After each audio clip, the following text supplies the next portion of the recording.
बुंदेले हर बोलो के मुंह से हमने सुनी कहानी थी, खूब लड़ी मर्दानी वो तो झांसी वाली रानी थी। झांसी की रानी लक्ष्मीबाई के नाम से अंग्रेज थर थर कांपते थे। साल 1857 की क्रांति में रानी लक्ष्मीबाई ने अंग्रेजों की जड़ें हिलाकर रख दी थी। युद्ध के मैदान में हजारों की संख्या में मौजूद अंग्रेज रानी लक्ष्मीबाई को रोकना तो दूर की बात है, उनकी एक झलक देखने में भी नाकामयाब रहे थे। अपने बेटे को पीठ पर बांधकर घोड़े पर बैठी योद्धा लक्ष्मीबाई दोनों हाथों में तलवार लिए अंग्रेजों के सिरधड़ से अलग करती जा रही थी। अंग्रेज उनके पास जाने से ही इतना कांप उठे थे कि उन्होंने रानी लक्ष्मीबाई पर पीछे से वार किया, मगर फिर भी वो उन्हें जिंदा नहीं पकड़ पाए। कहते अपनी मौत से पहले उन्होंने आखिरी शब्द कहे थे, मेरा शरीर तक अंग्रेजों को नहीं मिलना चाहिए। और अंग्रेजों को मिली तो सिर्फ उनकी कुछ जली हुई हड्डियां, लेकिन कैसी दिखती थी रानी लक्ष्मीबाई। उन्हें अंग्रेजों के खिलाफ युद्ध क्यों छेड़ना पड़ा, कैसा था रानी लक्ष्मीबाई का अंतिम समय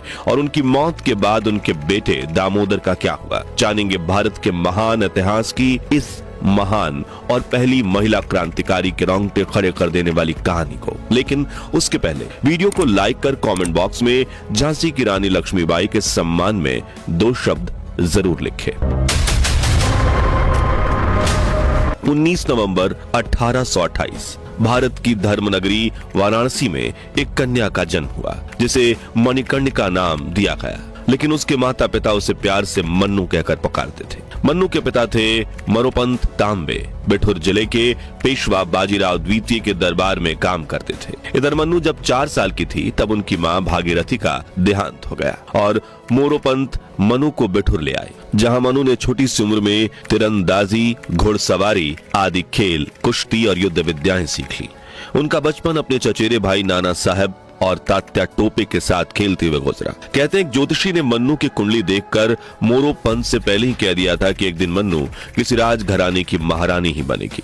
और ये भविष्यवाणी तब सच हुई जब साल 1942 में मन्नू का विवाह झांसी के महाराजा गंगाधर नेवलकर के साथ हुआ। उस वक्त मनु की उम्र सिर्फ 14 वर्ष की थी। उन्हें देवी लक्ष्मी के सम्मान में लक्ष्मीबाई नाम दिया गया और इसी तरह महज 14 साल की उम्र में मन्नू बनी झांसी की महारानी लक्ष्मीबाई। शादी के कुछ समय बाद गंगाधर राव और लक्ष्मीबाई को एक बेटा हुआ, जिसका नाम रखा गया दामोदर राव। इसी के साथ झांसी को अपना वारिस मिल गया और अब झांसी में खुशियों का माहौल था। लेकिन ये खुशियां चंद दिनों की ही मेहमान थी, क्योंकि जन्म के महज 4 दिनों बाद दामोदर राव की मौत हो गई और पूरे झांसी में मातम छा गया। इधर बेटे की मौत से गंगाधर राव को गहरा सदमा लगा और वो डिप्रेशन में चले गए। उधर अंग्रेज मराठाओं के इस धनी राज्य को अपने कब्जे में करने को लेकर प्लान कर रहे थे। तब अंग्रेजों से झांसी बचाने के लिए साल 1853 में राजा गंगाधर राव ने अपने रिश्तेदार बेटे आनंद राव को गोद लिया। उनका नाम बदलकर दामोदर राव रख दिया और अपनी वसीयत में उनको अपना वारिस घोषित कर दिया। मगर ब्रिटिश सरकार इतनी आसानी से गंगाधर राव का पीछा छोड़ने वाली नहीं थी और उन्होंने दत्तक पुत्र दामोदर राव को महाराज गंगाधर राव का वारिस मानने से इनकार कर दिया, जिसका कारण था लॉर्ड डलहौजी।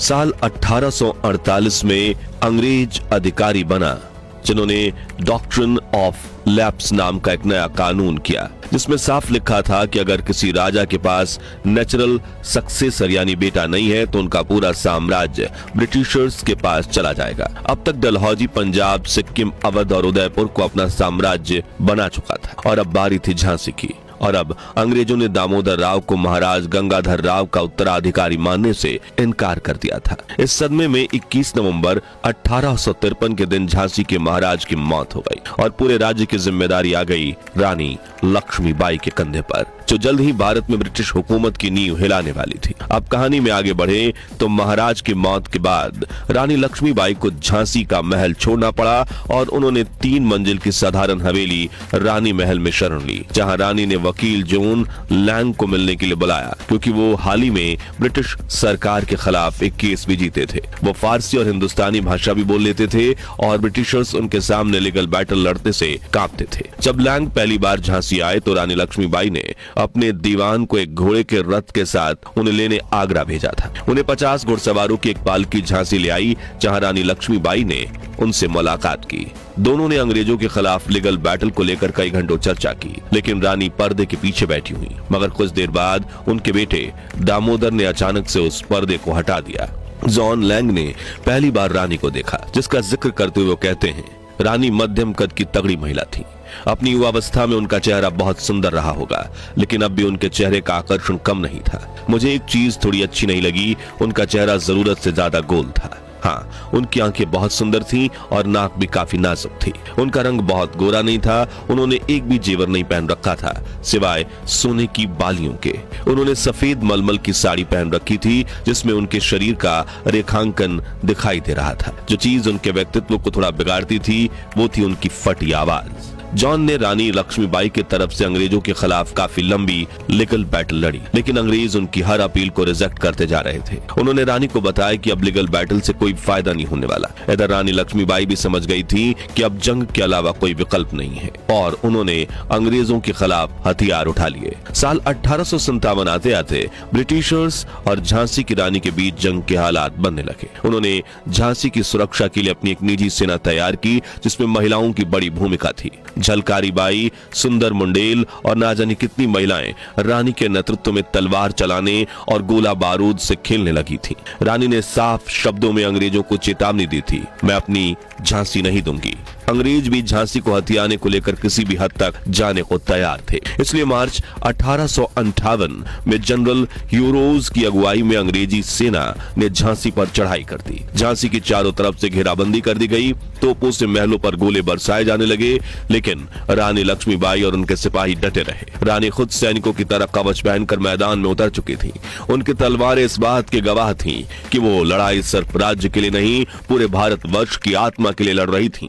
लेकिन जब अंग्रेज झांसी की किलाबंदी तोड़ने लगे, तब रानी अपने बेटे दामोदर राव को पीठ पर बांधकर दुर्ग से बाहर निकल गई, और यहीं से शुरू हुई उनकी आखिरी और सबसे रोमांचक यात्रा कालपी की ओर। रास्ते में तात्या टोपे जैसे क्रांतिकारी उनसे आ मिले और सभी ने मिलकर एक नई योजना बनाई। रानी ने कालपी में दोबारा मोर्चा संभाला, लेकिन अंग्रेजों की फौज और उनके आधुनिक हथियार भारी पड़े। फिर भी रानी लक्ष्मीबाई हारी नहीं। उन्होंने एक और योजना बनाई और अब वो निकल पड़ी ग्वालियर की ओर। ग्वालियर पर उन दिनों जियाजी राव सिंधिया का राज था, लेकिन जैसे ही रानी लक्ष्मीबाई वहां पहुंची, सिंधिया के सैनिक उनके साथ जा मिले और सिंधिया को ग्वालियर छोड़कर भागना पड़ा। इस तरह ग्वालियर रानी का नया ठिकाना बना। इतिहास में लिखा गया कि ग्वालियर का किला देखकर रानी की आंखों में जो चमक थी वो किसी ताजमहल से कम नहीं थी, लेकिन किस्मत को कुछ और ही मंजूर था। ग्वालियर से भागे जियाजी राव ने आगरा पहुंचकर ब्रिटिशर्स को सब कुछ बता दिया और अंग्रेजों ने अपनी सेना को ग्वालियर भेज दिया, और 18 जून 1858 ग्वालियर के पास कोटा की सराय में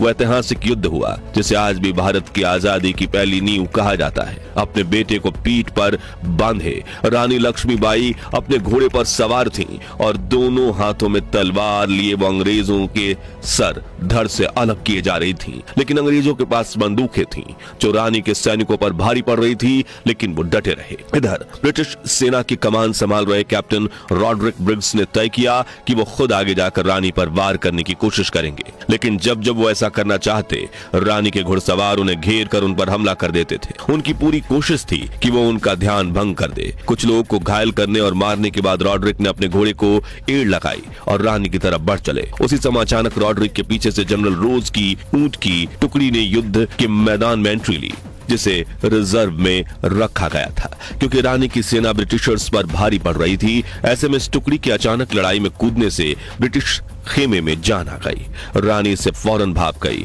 उनके सैनिक मैदान से भागे नहीं, लेकिन धीरे धीरे उनकी संख्या कम होना शुरू हो गई, क्योंकि ऊंट पर सवार ब्रिटिश सैनिक उनके ऊपर गोलियां बरसा रहे थे। नीचे मौजूद रानी के सैनिक अपनी तलवार से उन तक पहुंचकर वार नहीं कर पा रहे थे। तभी अचानक रानी जोर से चिल्लाई, मेरे पीछे आओ, और 15 घुड़सवारों का एक जत्था उनके पीछे हुल गया। वो लड़ाई के मैदान से इतनी तेजी से पीछे हटी कि अंग्रेज सैनिकों को इसे समझ पाने में कुछ सेकंड्स लग गए। अचानक रॉड्रिक ने अपने साथियों से चिल्लाकर कहा, that's the Rani of Jhansi, catch her. दरअसल रानी जानती थी कि अंग्रेजों के सामने युद्ध जीतने के लिए उन्हें जीवित रहना जरूरी है, इसलिए उन्होंने 2 कदम पीछे लिए थे ताकि वो बड़ा वार कर सके, क्योंकि उनसे लड़े पिछले कुछ युद्धों में अंग्रेज बुरी तरह से कमजोर हो चुके थे। बहरहाल रानी और उनके साथियों ने भी 1 मील का सफर तय किया था कि कैप्टन ब्रिग्स के घुड़सवार उनके ठीक पीछे आ पहुंचे। जगह थी कोटा की सराय। लड़ाई नए सिरे से शुरू हुई। रानी एक सैनिक के मुकाबले में औसतन 2 ब्रिटिश सैनिक लड़ रहे थे। तभी अचानक महारानी को अपने बाएं सीने में हल्का सा दर्द महसूस हुआ, जैसे किसी सांप ने उन्हें काट लिया हो। एक अंग्रेज सैनिक ने, जिसे वो देख नहीं पाई थी, उनके सीने में संगीन भोंक दी थी। वो तेजी से मुड़ी और अपने ऊपर हमला करने वाले पर पूरी ताकत से तलवार लेकर टूट पड़ी। रानी लक्ष्मीबाई को लगी चोट बहुत गहरी नहीं थी, लेकिन उसमें से बहुत तेजी से खून बह रहा था। वो घोड़े पर सवार होकर दुश्मनों के घेरे को तोड़ती हुई आगे निकलने की कोशिश कर रही थी। तभी सामने एक छोटा सा पानी का झरना आ गया। उन्हें यकीन था कि अगर उनका घोड़ा बस एक छलांग झरने को पार कर गया तो कोई उन्हें नहीं पकड़ पाएगा। उन्होंने एड़ लगाई, लेकिन घोड़ा रुक गया, इतनी तेजी से कि रानी उसकी गर्दन के ऊपर लटकती सी दिखी। उन्होंने दोबारा एड़ लगाई, लेकिन इस बार घोड़े ने जैसे आगे बढ़ने से इनकार किया। तभी रानी ने महसूस किया कि उनकी कमर के बाईं ओर किसी ने बेहद तेजी से वार किया है। यह राइफल की गोली थी, जिसने उनके शरीर को छलनी कर दिया था। उनका बायां हाथ जिस तलवार को थामे हुआ था, वो जमीन पर गिर चुकी थी। अब उन्होंने उसी हाथ से कमर के बहते खून को दबाकर रोकने की कोशिश की। इस बीच एक अंग्रेज सैनिक रानी के घोड़े के पास आ चुका था। उसने वार करने के लिए अपनी तलवार उठाई और रानी ने भी आखिरी हिम्मत जुटाई और अपनी दाहिनी हाथ की तलवार से वार रोकने की कोशिश की, लेकिन अंग्रेज की तलवार इतनी जोर से उनके सिर पर लगी कि उनका माथा फट गया और खून से उनकी आंखें धुंधली हो गई। वो लगभग अंधी हो चुकी थीं। लेकिन इस हालात में भी रानी ने उस सैनिक पर जवाबी वार किया। हालांकि वो वार सिर्फ उसके कंधे को ही घायल कर पाया। रानी अब अपने घोड़े से नीचे गिर पड़ी। तभी एक वफादार सैनिक ने अपने घोड़े से छलांग लगाई और रानी को अपने कंधे पर उठाकर पास के एक मंदिर ले गया। रानी अब भी जीवित थी। मंदिर के पुजारी ने कांपते हाथों से गंगा जल की कुछ बूंदें उनके सूखे होंठों पर रखी। उनकी हालत नाजुक थी और धीरे धीरे होश कम होता जा रहा था। बाहर मंदिर की दीवारों के पीछे गोलियों की आवाज गूंज रही थी। रानी के आखिरी सैनिक भी एक एक करके मारे जा रहे थे। तभी एक अंग्रेज ऑफिसर रॉड्रिक ने चिल्लाकर कहा, वो मंदिर के अंदर है, हमला करो। रानी अभी जिंदा है।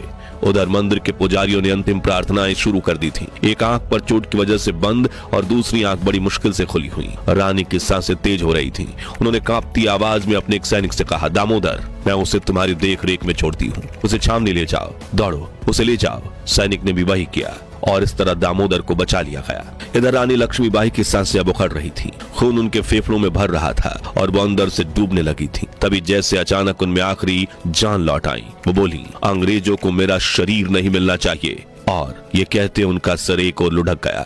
उनकी सांसों ने आखिरी झटका लिया और फिर सब कुछ शांत हो गया। तभी उनके सैनिकों ने जल्दबाजी में वहां कुछ लकड़ियां इकट्ठा की और मंदिर के पास ही उनकी चिता सजा दी गई। रानी के शरीर को उस पर रखकर अग्नि दे दी गई। चारों ओर अब भी अंग्रेज राइफलों की आवाज गूंज रही थी। मंदिर के भीतर से केवल 3 राइफलें जवाब दे रही थीं। पहले एक शांत हुई, फिर दूसरी और फिर तीसरी भी खामोश हो गई।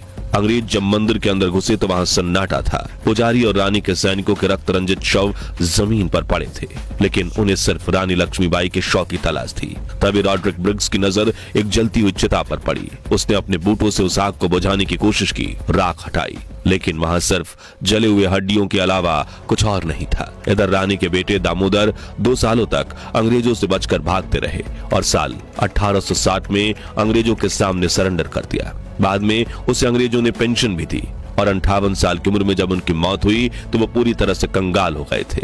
उनके वंशज अब भी इंदौर में रहते हैं और अपने आप को झांसी वाले कहते हैं। तो दोस्तों, अगर झांसी की रानी लक्ष्मीबाई उस दिन वो झील पार करके जिंदा बच गई होती तो क्या भारत को आजादी कई दशक पहले ही मिल जाती? क्या रानी लक्ष्मीबाई भारत में ब्रिटिश हुकूमत को जड़ से उखाड़ फेंकती या फिर नहीं? अपनी राय हमें कॉमेंट्स में जरूर बताएं। उम्मीद है आपको महान क्रांतिकारी रानी लक्ष्मीबाई की ये कहानी पसंद आई होगी।